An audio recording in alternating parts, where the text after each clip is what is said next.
વીર વસરાજ દાદો વાસરો મરમઠ લગભગ ગામનું નામ અમારે છે ત્યાં. એ મરમઠમાં અજા ભગત થઈ ગયા. એમના દાદા વાસરાનો એટલો ભરોહો અને વિશ્વાસ હતો અને એને વાસરા દાદાના પ્રસંગમાં જવું હતું. અજા ભગતને બનેલી અજાના તે હાંકિયા હાથી એવા ગીતો લખાણા ભજનો. હવે એને શું કીધું, હે દાદા ના કોકે કીધું તારે હાથી હાંકવાનું છે અને તું ક્યાં જા? તો વાસરા દાદાના દર્શને. તો કે પણ હાથી, તો કે હાથી હાંકશે વાસરો. અને ન્યા જોતમાં જોવે તો ધૂપમાં જોઈત ન થાય, વાસરો મંદિરે વાસરો દેખાય નહીં. એમ પૂજારીને એમ થઈ ગયું વાસરો છે જ નહીં, જોઈત પ્રગટે કાયમ ના કેમ ન પ્રગટી.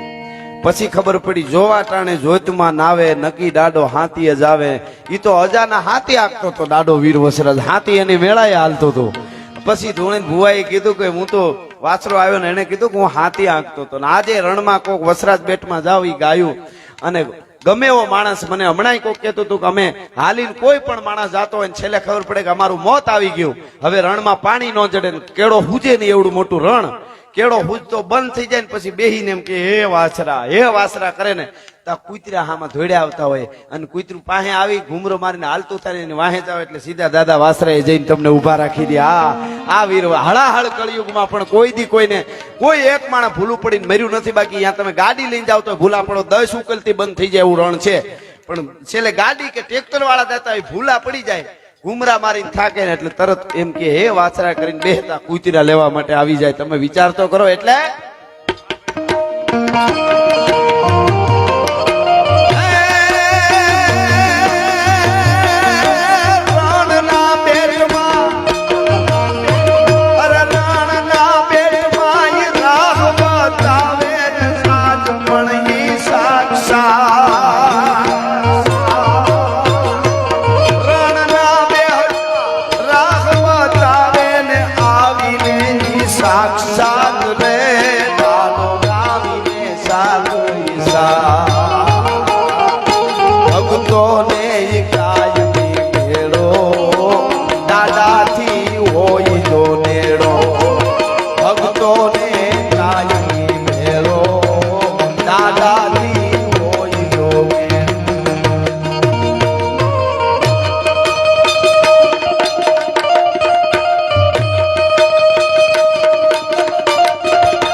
આપણી ઉજળી જે પરંપરા કાંઈ હોય તો આવી પ્રોગ્રામોમાં આવતી આપણી પરંપરા છે. એ પરંપરા કાયમના માટે જળવાશે. અમે બોલશું એ હાવ સાચું છે, પણ તમારા જેવા સાંભળવા વાળા હોય તો અમે આવું સારું બોલી શકશું. નકર અમારાથી જેવું તેવું બોલાય નહીં.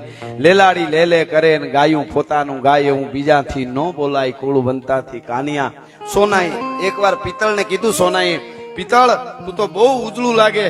પિત્તળે કીધું ઉજળું નહીં પણ મારું વજન વધારે છે. પિત્તળ કે છે સોના મને તારી આરે ભેળવી લે. પિત્તળ કે સોના તો તારી કિંમત, તારું વજન વધી જાય, જળકાટે વધી જાય. ત્યારે સોનાએ પિત્તળને કીધું કે મારી આરે તને ભેળવી લો તો મારો જળકાટ ને વજન વધી જાય, પણ મારું કેરેટ ઘટી જાય. કઈ વજન ને જળકાટ વધારવા કેરેટ થોડા ઘટાડાય છે. આપણી ઉજળી પરંપરા ભૂલી અને કદાચ કરોડપતિ ન થવાય તો અમારા કવિની કડી કઈ પછી કસુમીનો રંગ કરી નાખું છું. શું કે છે? એ જેવા આંગણે રે તું જાણા ગોરી ગાયલા મન ધમકે છે જ્યાં વલોણાના ધમકાર મેલોના મેલથી એવી વાદી રે ગામને અમારી ઝૂંપડી. મેલોના મેલથી આપણા ગીતો આવા. બોલીવુડમાં જાત શું કે ખબર, મેરે અંગને મે તુમ્હારા ક્યા કામ થા, ટકો કરાવવા આવ્યા. ક્યાં કામ થા? આપણે એવું નથી ક્યાં કામ થા, આપણે શું છે એ જ તારા આંગણિયા એ પૂછીને જે કોઈ આવે રે આવકારો મીઠો આપજે જી. આંગણિયા પૂછીને, આ બહુ મોટી વાત છે. આંગણા પૂછીને આવ્યો હોય તો જો ચોખવટ કેવી કરી. આંગણું પૂછીને કોઈ ક્યારે આવે? કઈક આપણામાં હોય તો. રખડતો ભટકતો આવે તો એમ નથી કીધું પૂછીને કે ફલાણો ભાઈ ક્યાં મારે એનું કામ છે. તો પરમાત્મા આપણને એવા કામ કોકનું કરી દેવા જેવા કોકને ગોતવા પડે એવા રાખ્યા થઈ ને. ભગવાનનો આપણે પાડ માનો જોઈએ. ઘણા ભગવાનને કહેતા ભગવાન છે જ નહીં, આમ નથી, હું દુઃખી થઈ ગયો. આવું શરીર આપ્યું, મનુષ્ય દેહ હિંગોળ મળ્યો. નગર અમારે જુનાગઢ દામોકુંડ લાઈન બેઠી હોય સકોરા રાખીને, બધા રૂપિયા નાખતા જતા હોય, કોઈના હાથ આમ ને આમ ના. હવે તો હવે આપણે લાઈનમાં બેહર્યા હોય તો આપણે એના ઉપર કેસ કરી શકવાના હતા કે મારું આમ ન હાલે, કરો કેસ કોર્ટમાં, મને અહીં કેમ બેહાર્યો. એ તો એના હાથની વાત છે. આપણે હવારમાં ઉઠીને ભગવાનનો પાડ માનવો જોઈએ કે આવું સરસ મને શરીર આપ્યું છે. હે કુદરત, હિન્દુસ્તાનની ધરતીમાં જન્મ આપ્યો છે, તારા લાખ લાખ તને વંદન કરું છું બાપ. બાકી તો હોના કરમ ને મહેનત ખાવાની છે. તને થાય એટલું આવી સંસ્થાઓ વારે ખાલી જોડાઈને આપણે એના સાથે આવા સારા કામ થાય તોય ઘણું છે. હા, એટલે એનો પાડ માનવાનો છે આપણે. એટલે તારા આંગણિયા પૂછીને કોઈ આવે તો એને આવકારો મીઠો આપજે. કાગી એને પાણી પાઈજે, પછી ભેગો બેસી ખાઈજે, પછી જાપા સુધી વળાવવા જાય. હા, એટલે બે કડી લઈને પછી કસુમીનો રંગ કરી નાખીએ આપણે. હા, એવું કરીએ આપણે. એટલે એ ઘણી બધી ફરમાઈશો છે, લઈ લીધી અમુક, હજી લઈ લે, અમુક રહી જાય. એકચ્યુઅલી બીજા પ્રોગ્રામમાં આ છેલ્લો પ્રોગ્રામ છે નહીં. હા, અમને ઘણા એક આવી રીતે પ્રોગ્રામ કરીને સવાર સુધી મજા કરી, આવી રીતે 2-3 વાગ્યા સુધી પૂરું કરીને આમ ગયા તો એક જણો આવીને કે ગઢવી આ બધું શું હતું? મેં કીધું અમારી કઠણાઈ હતી. અને આખી રાત જો ન સમજાણું હોય તું. મેં કીધું બેઠો કેમ રહ્યો? કે હું બેઠો તો એટલે રહ્યો કોલો તમારો મજીરા વાળો વગાડતો તો મને એમ કે કઈ ટકામાં ભટકાય, કઈ ભટકાય, પણ ભટકાવા જ નહોતી તું. ઈ કે લે, મેં કીધું એમ ભટકાવા દે આવડો થયો હું કામ હોય?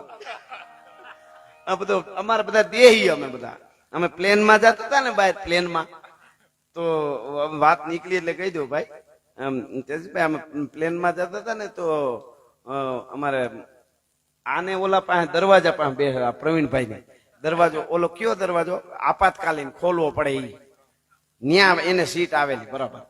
તો ઓલી બેન આવીને એર હોસ્ટેસ આવીને આને સમજાવવા માંડી, સર કે હા એમ હા, એટલે ઈ સમજાવવા માંડી બધું. ऐसे प्लेन पानी पे उतरेगा तो ये दरवाजा ऐसे करके खोलना और ये वो पैर लेना. અને એ બધું તેની રીતે સમજાવતી હોય ને, હું મારી રીતે બોલું છું. અને પછી અહીંથી તમારે કૂદકો મારવાનો એમ, અને આ દરવાજો તમારે ખોલી નાખવાનો. એવું કઈ થાય તો આ પ્રવીણભાઈ કે માતાજી નો થવા દે, હું દરવાજો નહીં ખોલું કે. ઓલી બેન કે જી જી જી કરીને વહી ગઈ બિચારી. બધા એવા. આને આવીને કીધું સર વેજ યા નોન વેજ? એમ ઓલું પૂછે ને બે જે ખાતા હોય સાત્વિક ભોજન કે ઓલું, એમ વેજ યા નોન વેજ? આ કે મુકેશભાઈ કે હાદું હાદું. ત્યાંથી વહી ગયો ઓલી, કઈ દીધું જ હાદું હાદું માં તો એને ક્યાં ખબર પડે. પણ બધી મજા દેશ. એટલે હું કહું ભણવું બહુ જરૂરી છે. હું પેલી વાર લંડન ગયો ને જયારે, ત્યારે જે મારી દશા થઈ તમને કહું. એરપોર્ટ ઉપર ત્યાં સુધી તો આપણે હિન્દી ભાષી થોડું ગોટા વાળી જાય. છેલ્લે જે ઓલું કરવાનું હોય ને એનું કઈક, હા છેલ્લે ત્યાંથી બહાર નીકળવામાં ત્યાં ઓલા જ હોય પાછા ભૂરિયા. તો મને બધું પૂછે ઇંગ્લિશમાં, એટલે ઇંગ્લિશ મને આવડે, એને નો સમજાય તો હું કરું. એ કે એક શબ્દ હાસો આવવો જ ન જોઈએ, ખાસ ધ્યાન રાખવા. એટલે એ પૂછતો હતો એની રીતે હું લેવા આવ્યા ને એમ. મેં કીધું પ્રોગ્રામ કરવા આવ્યા હે. મને એમ કે હિન્દી બોલું છું, નો સમજો નો નો નો, હું મૂંઝાણો. પણ પછી હું જે આંટીએ સડ્યો ને ઇંગ્લિશ નહોતું આવડતું. એ કેવો સડ્યો એની તમને ઉપમા દઉં. આફ્રિકાના જંગલના હબસીના બેન હોય, આફ્રિકાના જંગલના હબસીના બેન હોય, અને એને શોખથી વાળને વધાર્યા હોય. અને પછી ઈ બેન ઇન્ડિયા ફરવા આવ્યા હોય, અને પછી કટલેરીની દુકાનની અંદર જઈને કુણા દાતા વાળી કાંગસી ઉપર આમ હાથ મૂકે. આ કાંગસી નું શું? અને એ કાંગસી ની જે દશા થાય એવી દશા મારી લંડન ના એરપોર્ટ ઉપર થઈ હતી. બોલો કે ઉપમાની મજા છે. કાંગસી એમાં નીકળે હોર, એવી મારી પછી તો એક હિન્દી ભાષી બેન આવ્યા ને એમણે બધું એને કીધું કે આવી રીતે આવ્યા છે પછી કે ગો ગો ગો કે જાવ જાવ જાવ પછી મેં થેન્ક યુ ન કીધું મેં કીધું તું મારું નથી માન્યો પણ કહેવાનો વારો હતો એટલે બહુ ભણવું જરૂરી કનેક્ટિવિટી દુનિયાની હારે રહેવા માટે બધી ભાષા પણ આપણી પરંપરા ભૂલી ન જાવી બસ એટલું જ અમારું કહેવાનું છે બેઠા હોય ને આપણા હેતુ મિત્રો હગા વાલા ને અટાણે કોનો વિશ્વાસ કરવો એ અઘરું છે પાછું એમાંય આપણે બધા સાચા છે આપણી હારે રહ્યો હોય 5 વર્ષ 10 વર્ષ આપણી ઘણા એક એ તમારે કારણે આગળ આવ્યા હોય ધંધામાં કાંઈ ન હોય તો તમે ઊભા કર્યા હોય ને બધું બરાબર થઈ જાય તો તમારા ઉપર હું કરીને નીકળી જાય એનું નક્કી નહીં એવી ઘટનાઓ સમાજમાં બહુ બને છે લગભગ ને અનુભવ થયેલા હોય અને પાછો હામુય ન જોવે એટલે આપણને એમ થાય કે આમાં કોનો ભરોસો કરવો પણ પરમાત્માનો માતાજીનો રાખવો એટલે ઈ આવીને ઉભા રહી એમ હા તારો એટલે નકર એવી ઘટનાઓ બને છે એવી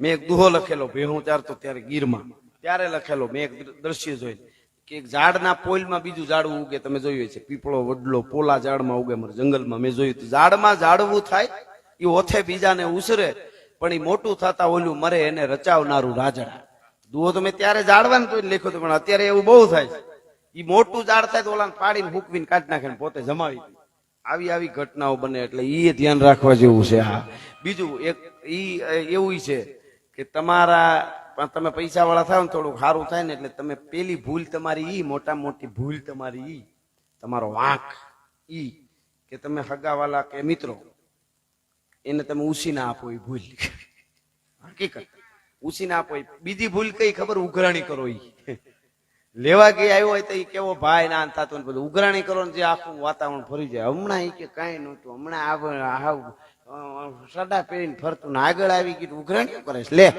તમારા પૈસા એને ટાણું તમે હાસવી દીધું હોય ટાણે તમે કેટલા કાયમ આવ્યા હો એ ઉઘરાણી કરો ને એનું વાતાવરણ વાત કરવાનું બધું ફરી જાય બોલો એટલે તમને એક ભાઈ તરીકે ભલામણ કરું તમે ગમે એને રૂપિયા આપો ને હગા વાલા હેતુ મિત્રો જ્ઞાતિ બીજા ત્રીજા એને એટલા જ આપજો ભૂલી જવાની તૈયારી હોય તમારી કાંઈ વાંધો લઈ જા ભાઈ હા નકર તમે તમારા દુશ્મન ઉભા કરશો તમારા પૈસે આ હાસી વાત ઘણા લાગુ પડતી છે આ તમારા પૈસે તમારા દુશ્મન ઉભા કરવાના તમારે હા અને ઈ જે મારવા આવે તો ઈ મોર હોય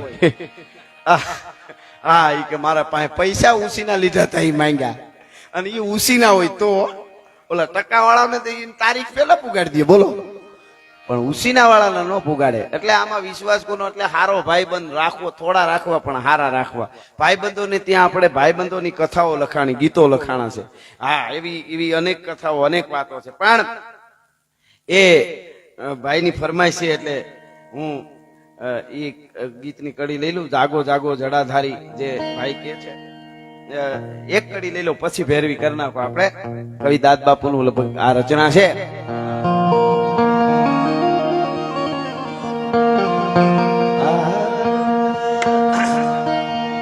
કે જાગો જાગો તેરે જડાધારી હમણાં ગાયું નથી શબ્દો બહુ યાદ નથી કે જાગો જાગો તેરે જડાધારી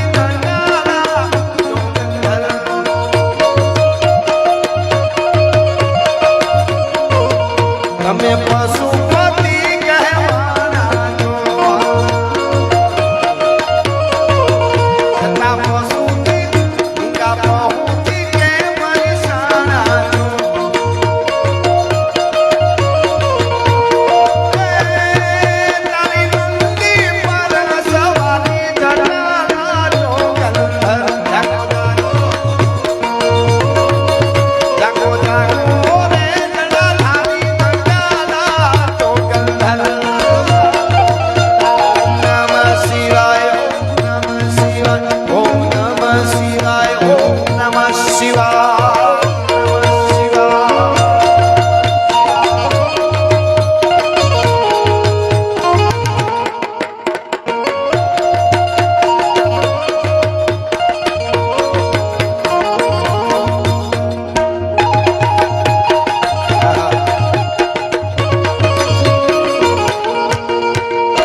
તમે જગતના ઝેરને પીધા છે, એ તમે જગતના ઝેરને પીધા છે, અમૃત અવરને પીધા છે.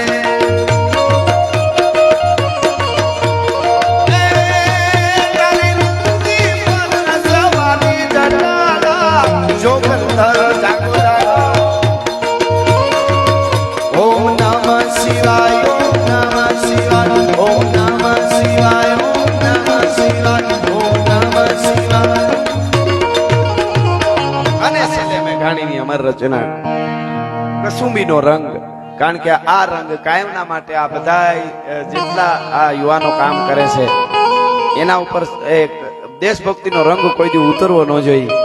એના પરિવારને પણ હું બધાય જે શહીદનો પરિવાર છે એને તો વંદન છે જ, પણ આ જેટલા કામ સંસ્થામાં યુવાનો કરે એના પરિવારને હું વંદન કરું છું. કારણ કે ઘરેથી નકર નબળો પડકારો હોય તો તમે કાંઈ ન કરી શકો. હા તેજસભાઈ, એક માણસે 100 વાર બ્લડ ડોનેશન કર્યું તો ગામ આખું ભેળું થઈને કે આનું સન્માન કરવું, 100 વાર લોહી આપ્યું તો આખું ગામ ભેળું થઈને સન્માન કરવા ટાણે કોઈ ગલઢો ભાભો ઉભો થયો. શું કરતો ઈ કે એનું નહીં, એના ઘરનાનું સન્માન કરો. કીધું પણ લોહી આને આપ્યું, ઈ કે પણ આપ્યું એને, પણ એને પીધું નહીં તો એને આપ્યું, નકર હું આપી શકે. એટલે બેનને આ બધાય જે યુવાનો બધાય કામ કરે એના ઘર પરિવાર એમને આપણે વંદન કરવા જોઈએ કે આવું બધું કરવા દઈએ છે, નકર હારું ક્યાં હુજે છે. હા એટલે કસુંબીનો રંગ છે. લે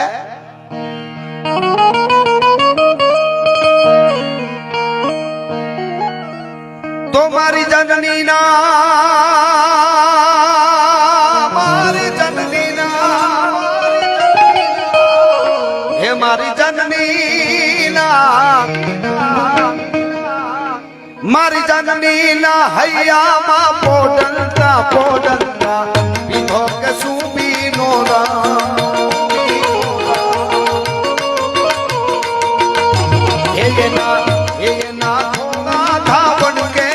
ધારાય ધારાય પાનો કસુંબીનો રંગ, હો રાજ મને લાગ્યો કસુંબીનો રંગ.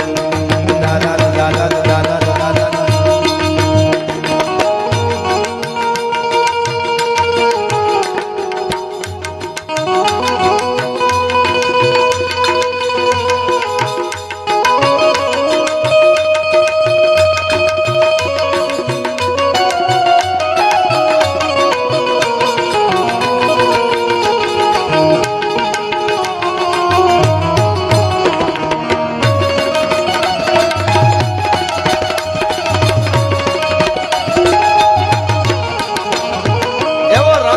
દેશભક્તિનો લાગે. સરદાર વલ્લભભાઈ પટેલ ના દીકરી મણિબેન સાહેબ છીગડા મારેલા હાડીમાં પોતાના બાપના પોતાના લુગડા હાથે વણીને બનાવતા. પોતે કોકે કીધું કે આ છીગડા કેમ હાડીમાં છે, આવી ગરીબાઈ હું કામ બતાવો છો? ત્યાંથી વલ્લભભાઈ પટેલ ના દીકરી બોલેલા, આ છીગડા મારા બાપની ગરીબીના નથી, મારા બાપની ખાનદાનીના છે. મારો ભારત પાછળ પડી ગયો છે ને આગળ લેવાનો પાછો પડી ગયો છે. અંગ્રેજોએ લૂંટ્યો, વિદેશીઓએ લૂંટ્યો છે, એને સુપર પાવર બનાવવા માટે અમારે આ કરવું પડે. જે વર્લ્ડમાં ક્યાંય એવો દાખલો ન બને કે નાયબ વડાપ્રધાન અથવા ગૃહપ્રધાન, એક આવડા મોટા દેશનું ગૃહપ્રધાનનું મૃત્યુ થાય અને જેની પાસેથી પૂરા 300 રૂપિયા જેના બેંક બેલેન્સ માંથી ન નીકળે, એનું જે સ્ટેચ્યુ ઊભું છે ને, ઈ તો એ મૂર્તિ ઊભી છે, સ્ટેચ્યુ જે ઊભું કરેલું છે આપણે જોઈએ છીએ એવડું મોટું વલ્લભભાઈ પટેલનું, ઈ તો એની પ્રતિમા છે. પણ આવડું મોટું અખંડ ભારત એક છે ને, આપણે ભારતમાં વિઝા લેવા પડતી નથી કરવું પડતું ને, ઈ વલ્લભભાઈ પટેલની પ્રતિભા છે. પ્રતિભા આ જે હકીકત છે. મને તો આ બધું વાંચું, મને શોખ. વલ્લભભાઈ પટેલ અને કૃષ્ણકુમાર સિંહજી ભાવનગર, એની મિત્રતા કેવી હતી એ બધું વાંચો ખબર પડે. આપણે એમને ને ઈ એવા મિત્રો હતા, એટલા એ ભેળા હતા, એ ઘણું છે. પણ હું આપણે વાંચ્યું ન હોય ને અધૂરી વાતો કરવા માટે ને એમાં બહુ ઓલું થાય. એની મિત્રતા એવી હતી. વલ્લભભાઈ પટેલે કીધું કે આવી રીતે થવાનું છે અને ભારતના કટકા થઈ જાય તો તેથી તમારે અહીંથી સોમનાથના દર્શન કરવા આવવાનું, જુનાગઢના ગિરનારના આવવું હોત તો તમારે વિઝા લેવા, આવું થવાનું હતું. ભાવનગર વાળાને જુનાગઢ આવવું હોય તો લેવા પડે, અમારે ત્યાંથી અહીંયા આવા, કારણ કે અંગ્રેજોની તો એ નીતિ જ હતી. આફ્રિકામાં 52 દેશ છે, ઈ દિશા ભારતની થવાની હતી. આન કૃષ્ણ કુમારસિંહ ઉભા થયા કે અમારા બાપ દાદાએ લીલુડા માથડા આપ્યા છે ભારતને અખંડ રાખવા માટે. વલ્લભભાઈ, મારો અખંડ ભારત જો અખંડ રહેતો હોય તો 18 પાદર ઓળખોળ છે. ભલા માણસ, શું વાત કરો છો તમે? કલ્પના તો કરો. આ હેલી વાત નથી. ખુરશી ઉપર બેઠા તો હું ત્યાં બેઠા લે, આ કઈ જેવી તેવી વાત છે? બાપ દાદાએ માથા દીધેલી રાજ હતું, કીધું ભારત અખંડ રહેતો. એની મિત્રતા ની બધું જોવો ને વાંચો તો ખબર પડે કહેવાનો મારો અર્થ. અને એમાંય ઈ ગોંડલના દીકરી હતા મહારાજ કૃષ્ણકુમારસિંહજીના ઘરેથી. એનો એક એવડો મોટો આવેલો દાઈજો હોય ને, કઈ થોડો હોય એનો દાઈજો. ઈ દાઈજો તો એના માટે મહારાજે કીધું એનું મારે જરાક જાણવું જોશે, એનું શું કરવું એમ. અને મહારાણીને જયારે સંદેશો મોકલ્યો ત્યારે ભાવનગરના મહારાણીએ, ગોંડલના એ દીકરીએ ભાવનગરના મહારાણીએ કીધું તું, મહારાજ આખો હાથી દાનમાં દેતા હોય પછી હણગાર ઉતારવાનો ન હોય, એમાં પૂછવાનું ન હોય. ભલા માણસ, હા હા હા. એટલે કે છે મારી બેનડીના, મારી બેનીના, મારી બેનીના, મારી બેનીના, મારી બેનીના, બેનીના, બેનડીના કંઠેની કરતા આ દરડામાં હોયો કસુંબીનો રંગ.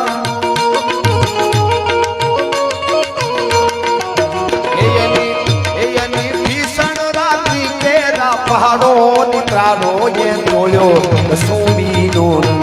હો રાજ મને લાગ્યો કસુંબીનો રંગ. દાદા દાદા દાદા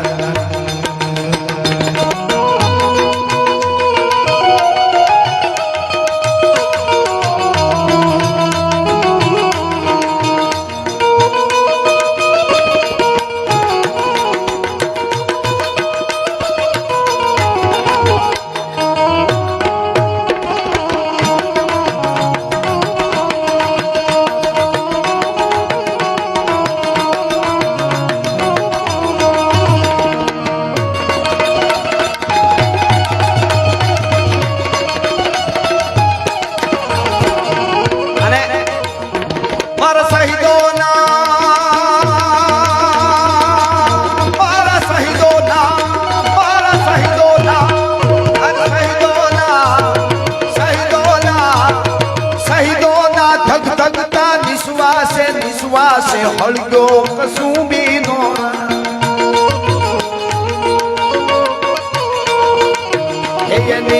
એ સાત સાગરની પાલે સ્વાધીનતાની ગગનમાં મહેન્દ્રો કસુંબીનો રંગ. ઓ રાજ મને લાગ્યો કસુંબીનો, રાજ મને લાગ્યો કસુંબીનો, રાજ મને લાગ્યો કસુંબીનો, રાજ મને લાગ્યો કસુંબીનો રંગ. રક્ત ટપકતી સો જોડી સમરાગણથી આવે. અરે રક્ત ટપકતી સો જોડી સમરાગણથી આવે. કેસર વર્ણી સમર સેવિકા, કેસર વર્ણી સમર સેવિકા, કોમળ સે વિસાવે કે ઘાયલ. મરતા મરતા રે ભારત માની આઝાદી ગાવે કે ઘાયલ. મરતા મરતા રે ભારત માની આઝાદી ગાવે કે ઘાયલ. મરતા મરતા રે ભારત માની આઝાદી ગાવે કે ઘાયલ. મરતા મરતા રે ભારત